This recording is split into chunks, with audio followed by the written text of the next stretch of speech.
Okay, I think we'll start. Welcome back. And the next speaker is Khrystyna Serhiyenko from Kentucky.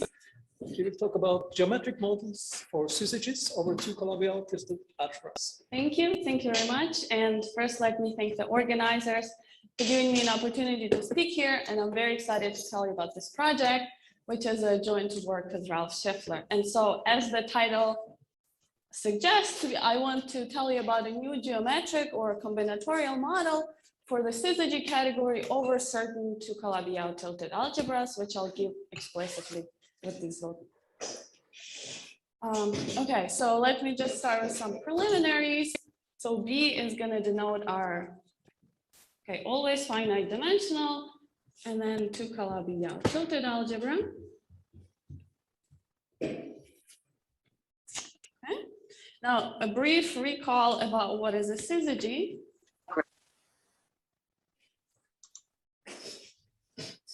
Okay, so for us, or in general, you start with a module M, that's a B module. Okay, now you construct its projective cover, so P. This is the projective cover. And now you compute the kernel of this map and you get the syzygy. Okay, so I'm interested in these types of modules as arrive as kernel of projective presentations of modules. So this is a syzygy. Okay. Syzygy of N.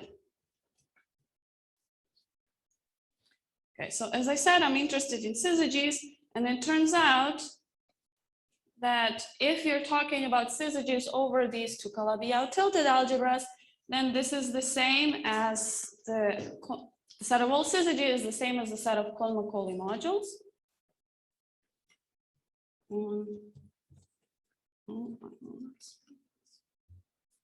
Macaulay modules,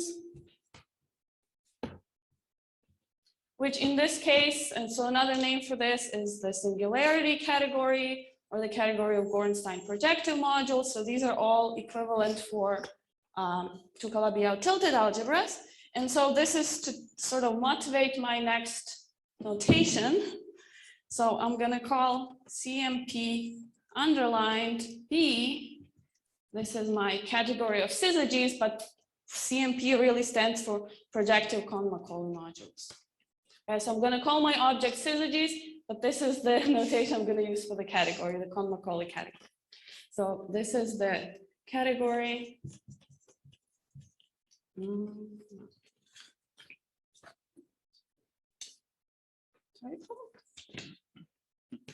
Category of non-projective syzygy. So underline means non-projective. It's because I erased. So this is the category I'm interested in. Okay, just let me tell you why this is a nice category is because Keller and Reiten showed that this category is triangulated and three collabial, and moreover, this our syzygy functor, this omega, is the inverse shift in this triangulated category. Okay. Okay, so now I want to tell you about I cannot describe this category for all two collabial-tilted algebras, but for a very nice class. And so what are the algebras I'm going to talk about? So my algebras will be given explicitly by a quiver with relations. And I'm going to tell you what first is the quiver. Let me write it first, and then I'll step aside. So first, I have three conditions. First, I don't want any loops and two cycles. Okay, so this is a familiar condition for us. The second is now I want that every arrow lies in at least one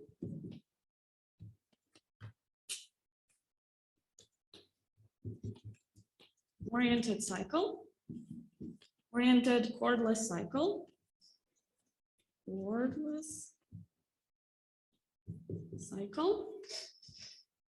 And then here's the last condition, which is the dual graph of Q is a tree. Okay, so I'm not going to give you the formal definition of what it means to be a dual graph. Instead, I'm going to show you an example, and then you'll see what I mean by these types of quivers. Step back. Okay.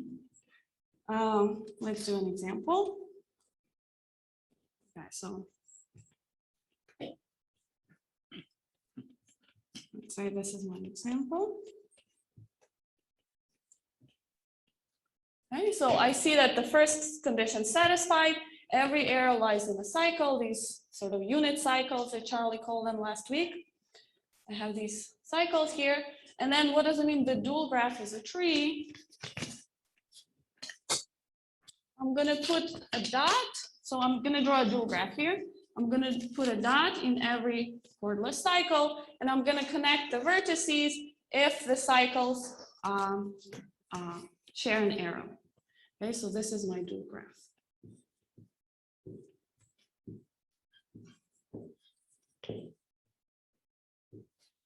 Okay, so we see this is a tree. And so, for example, if instead I had one more arrow here, this would be another cycle here, and that would no longer be a tree. Okay, so I don't want that. Oops.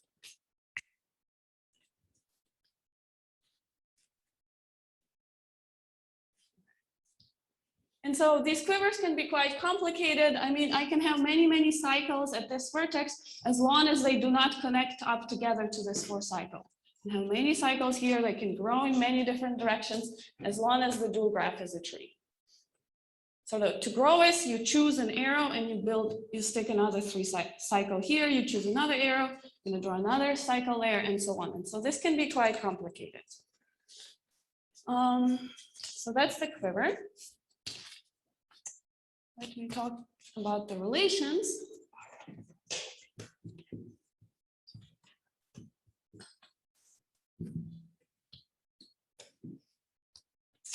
Okay, so what are the relations here? So the relations come from a potential. My spelling is not good today. From a potential, W. And so in this case, my W is just, which is a sum of cycles.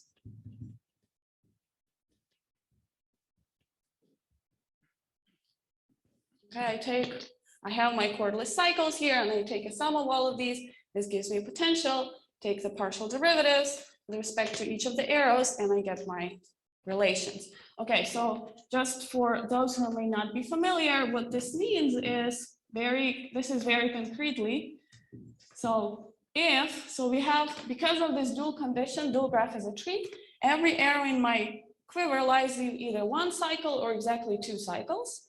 And so if alpha lies in 1 cycle, okay, so cycle always going to mean chordless cycle. So if I have an arrow alpha, I can have here alpha 0, that's a cycle. Alpha n, then the relation is alpha 0. So alpha 1 is 0. And otherwise, if alpha lies in 2 cycles, then I have my arrow alpha, alpha 0, cycle, alpha n, and then I have another cycle, say beta 0 to beta m, and then the relations are alpha 0 to alpha n, get a commutativity relation is the same as beta 0 to beta n. Okay. That means your potential has some sign. Oh, so okay, so I lied a little bit.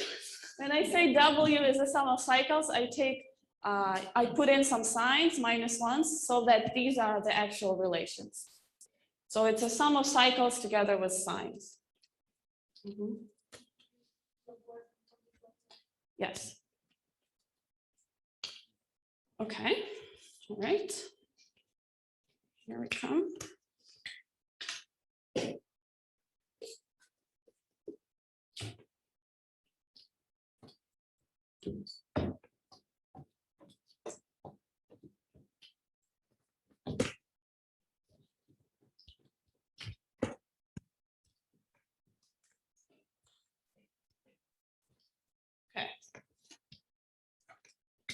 So now I want to tell you about our model. So this next section is called the checkerboard polygon.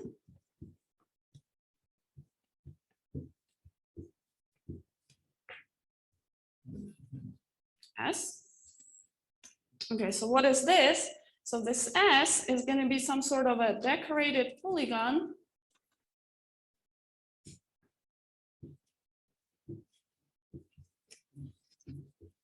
of size 2n. Okay, so meaning at the end of this construction, you always get an even sized polygon, and that can be constructed combinatorially from the data of the quiver. Khrystyna, so your potential involves all cycles. You want the finite dimensional algebra? I want all of these chordless cycles. Yes. Okay.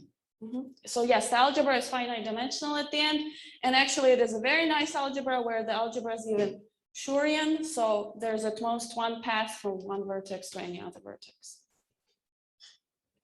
It's a sum of all. Yes. All cycles. Okay, so now I don't give you an explicit construction of this polygon. I'm going to give you an example.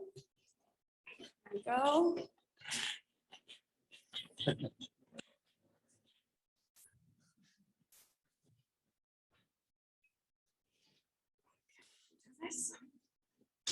Okay, so this is our checkerboard polygon for the quiver that I had in the beginning. So I gave the labels to the vertices of the same quiver we had before, and this is my decorated polygon. So let me just, as I said, I'm not going to give you the explicit construction, just give you some observations. And so here I can write what's happening in S versus what's happening in the quiver. So in the quiver, I have vertices. And vertices in this case are going to correspond to these arcs. So I see I have 7 vertices in my quiver, and in my checkerboard polygon, I have 7 arcs. Okay, 1 through 7. Now I have here, I also have arrows. And on the side of the quiver, on the side of the polygon, this corresponds to crossings. Okay, so for instance, we see that 6 and the 7 cross, and I have an arrow from 6 to 7, or between 6 and 7. Okay, and another thing are these cycles, right, chordless cycles. On this side, they correspond to shaded regions, shaded interior regions.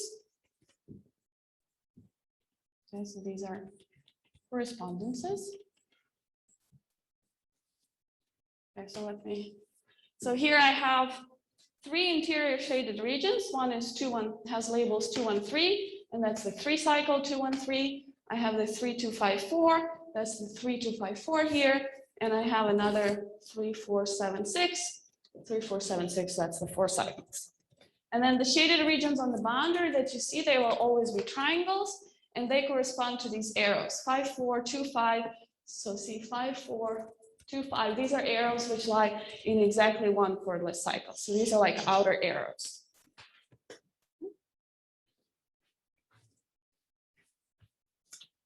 Great.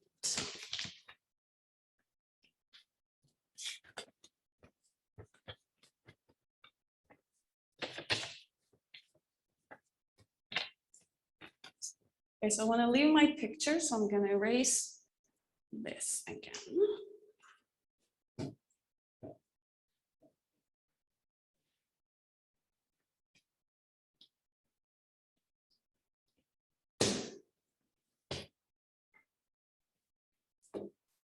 Maybe that's okay for now. Okay, so I want to give you some definitions, brief definitions. So we say an arc gamma is a two-diagonal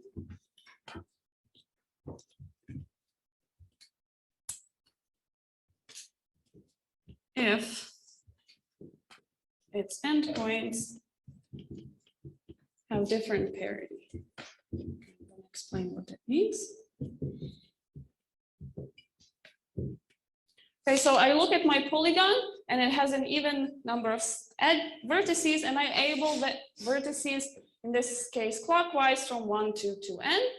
And so any diagonal or any arc in here which connects to vertices, I'm only going to care about the two diagonals, which means that the endpoints have different parity. So this means if I draw this diagonal inside my polygon, it's going to cut my polygon into two even-sided gons. That's the idea. And moreover, I want to orient them.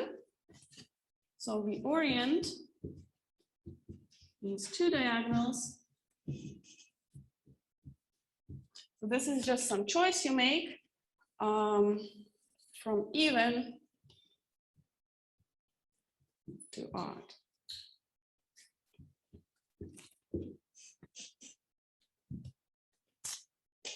Okay.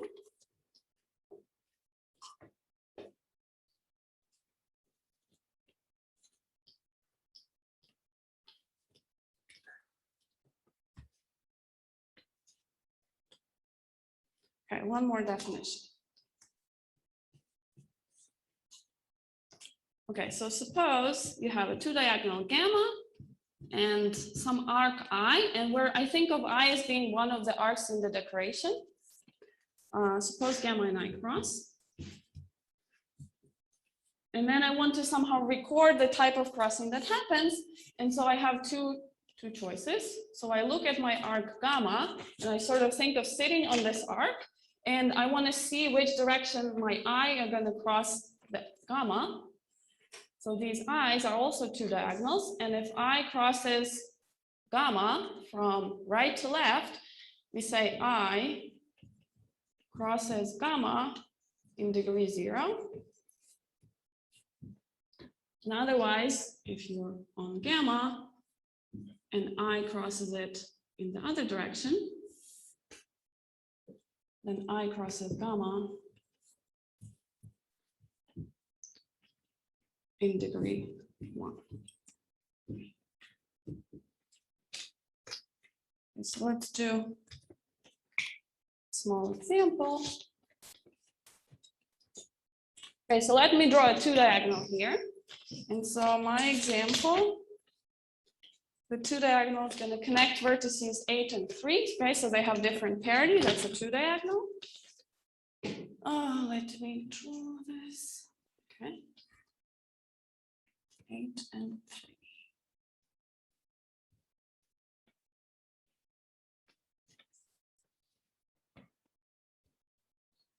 3.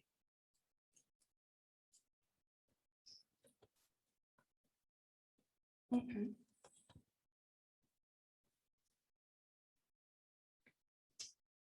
Seven, 4, 3, 5.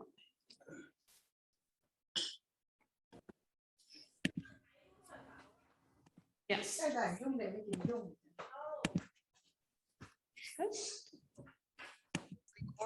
So this is going to be my two diagonal gamma, and I'm oriented it from the even endpoint to the odd endpoint.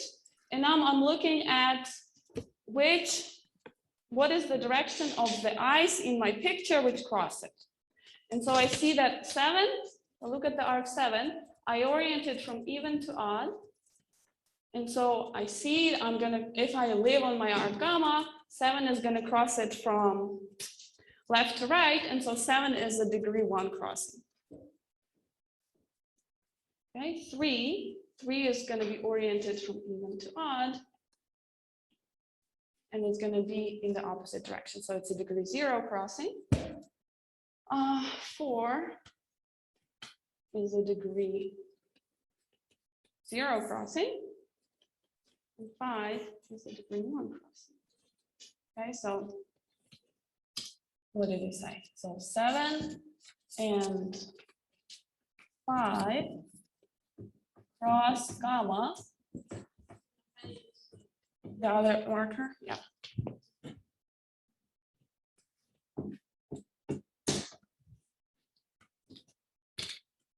Okay, so 7 and 5 cross gamma in degree 1 and 3 and 4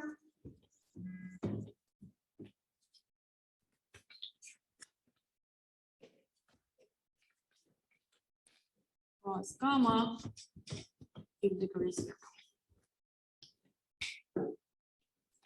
Okay, so now I'm ready to state our main result.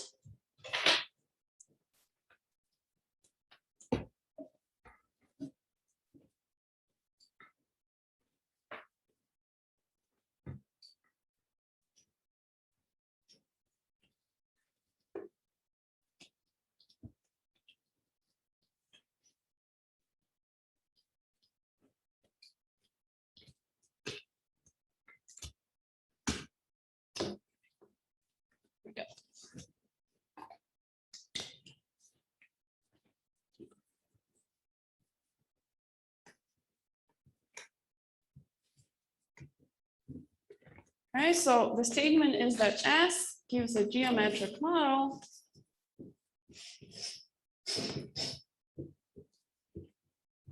for CMPD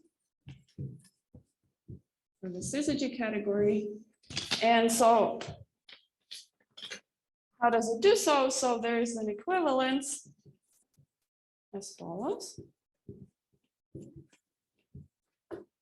So on this side, I'm going to have the polygon, and I'm going to map forward to CMPD. Okay, so the two diagonals, I have a two diagonal gamma, it's going to get mapped to a syzygy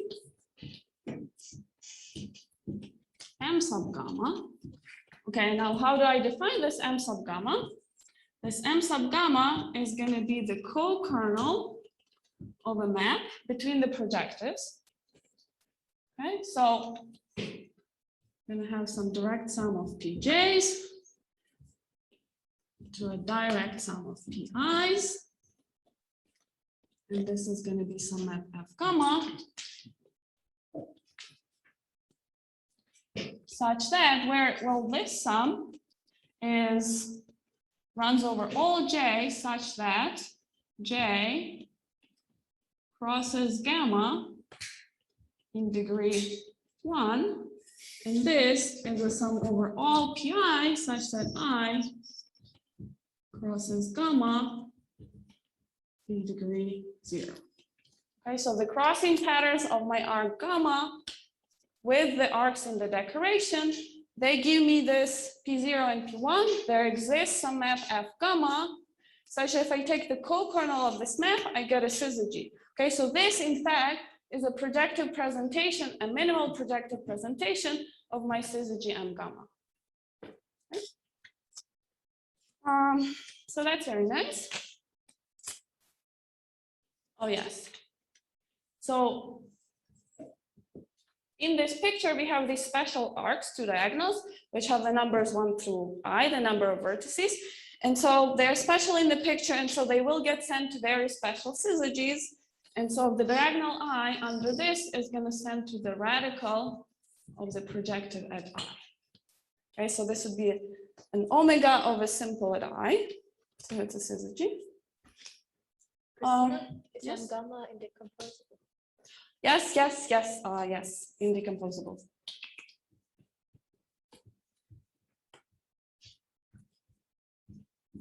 Thank you.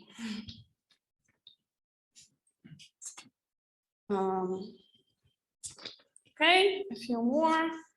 So the rotation, there is this functor, which is the rotation. And for our case, it's a clockwise rotation. So you take any arc and you rotate it clockwise, 1 point clockwise on each end.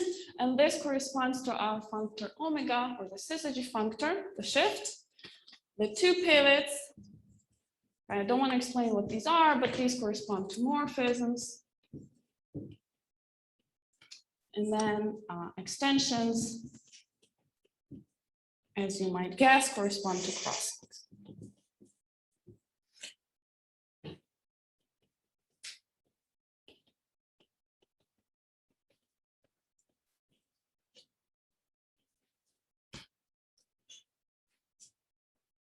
Okay, so this gives us sort of the complete picture. This polygon, this checkerboard polygon, gives us the complete picture of the CMP category. And so let me show a little bit how this M gamma works. So we had a gamma here. This is this blue arc.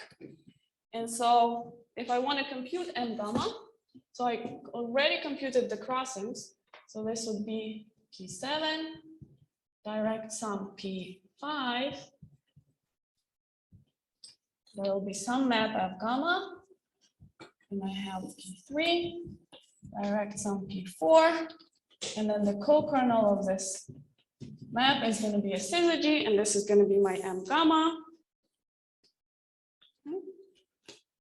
And now let's see what happens if I apply omega or the rotation. So my rotation is clockwise, and it is the same as omega. So I take this blue arc and I move each endpoint clockwise to the next. So I will get one will be 4 and the other endpoint will be 9. So you see this is already an arc in my picture already. This is the arc 4, which tells me that the co-kernel, if I put here the next map, f of r gamma, then the co-kernel here, because this is the special arc 4, I will get the radical of P4. It will factor like this. And I look at what other arcs cross 4 to find what projections go here. And I see 7, 3, 5. 7 and 5 I already have. These are from the before, but now they cross it in a different degree. So I will only have 7, 3, 5. So 5. Nope, 3. Okay. And so rotating more clockwise, I will get the entire projective resolution of M gamma. And okay.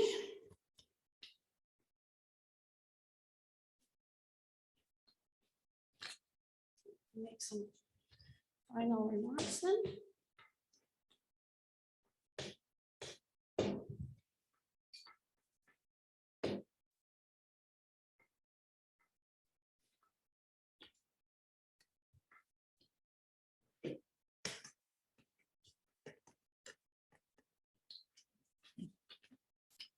Okay, just some remarks. So actually, Bauer and Marsh, they looked at a 3-Calabi-Yau category of type A. So if you construct and you know that you have a 3-Calabi-Yau category of type A, then you know it is modeled by a polygon. Okay, just in the same way as we have here, where 2 diagonals correspond to indecomposable objects, morphisms are 2 pivots, extensions are crossings, and so on. Okay, that's if you know that you have a cluster category or 3-Calabi-Yau category of type A. And so this sort of gives more meaning to the objects. You can actually read off what the objects are explicitly from the decoration. Moreover, let me just say that Chen, Gang, and Lu, they did compute CMPB for finite type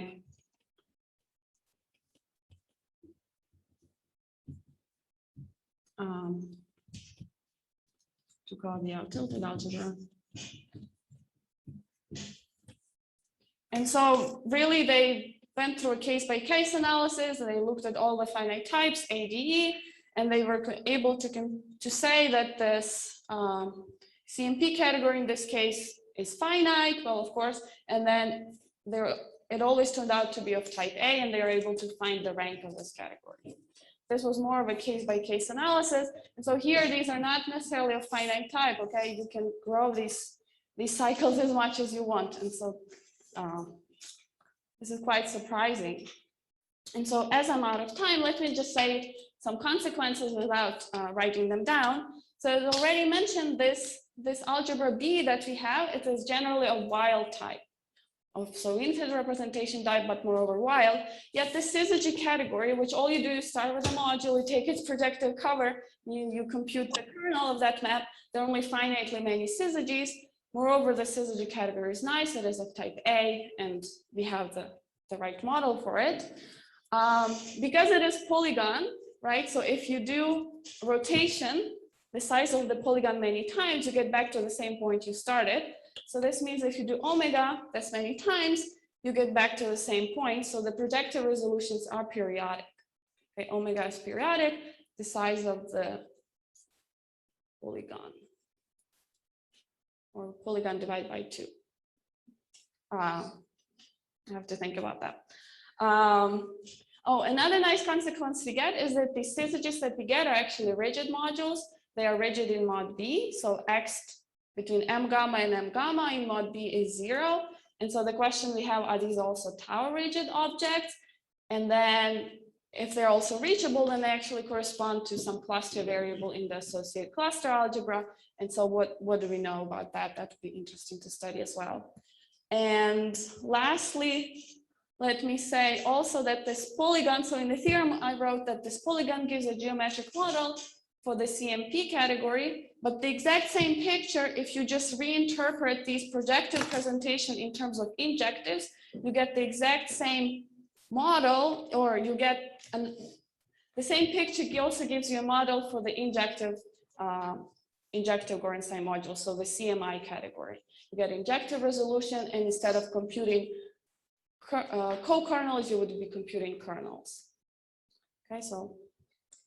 And yes, so maybe I should stop here, and thank you.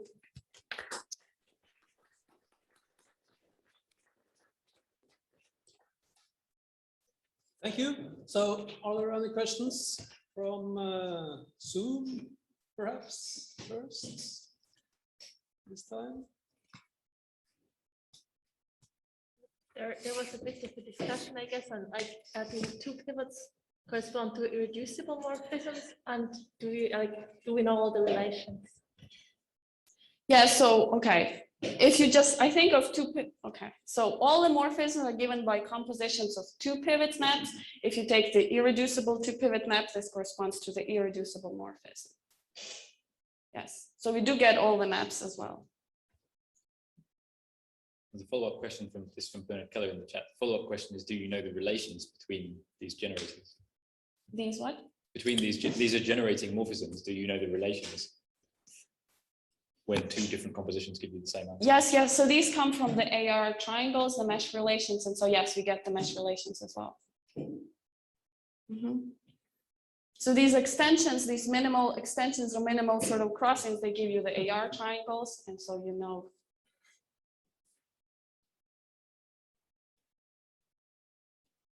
You know the relations between the 2 pivots as well. Then I guess there's the follow-up question: do the mesh relations suffice? Is that all the relations you get between? Yes, I think so, because it is a finite type. This is really a finite type A. So if you look at, so the AR quiver is like the usual type A quiver, yeah? And so on. And it keeps going. And so you know exactly what this is. So this is because of your restrictions on the tree, on the dual graph. That's right, yes. Yeah. It's really because so the CMP is 3 Calabi-Yau of type A, and so it is modeled by a polygon. Right.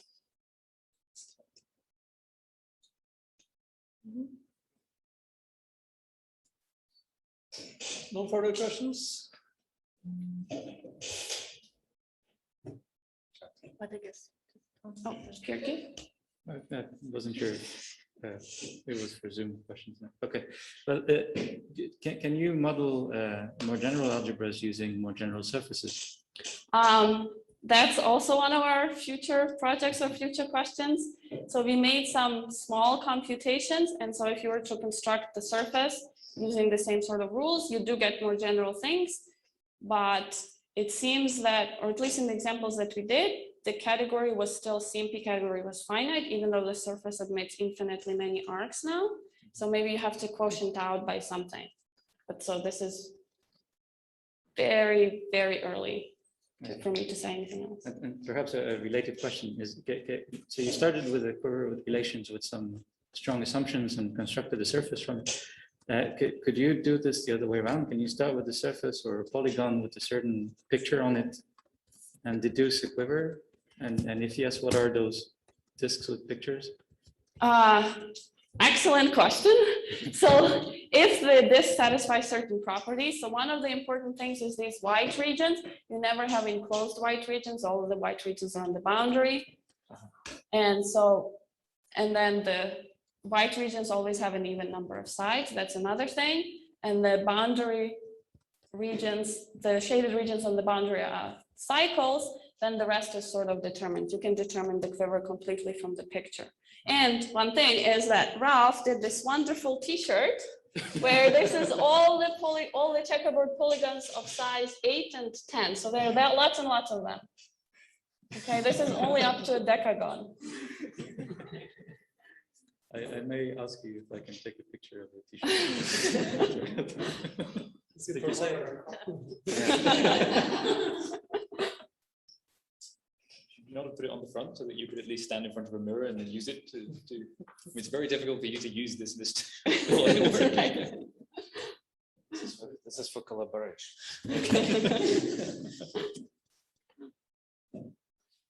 So there is one more question from the chat. So Greg Musiker asks if there are any relationships between your model and played graphs. Yes.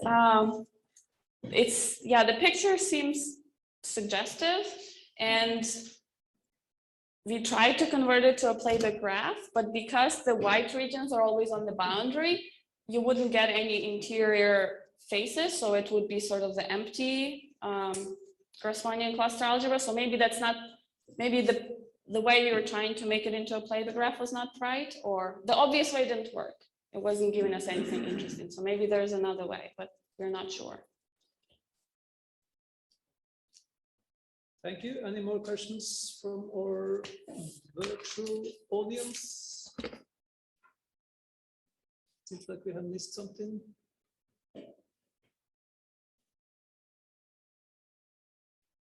Jenny August asked a question. Is it already answered? It is answered, yes. Well, I'm not sure I completely answered it. Should I ask it, or do you want to answer it? Jenny says it's answered. Okay. Okay. Then there seems to be no further questions. So then let's thank Khrystyna again, and then we meet again at 2:45.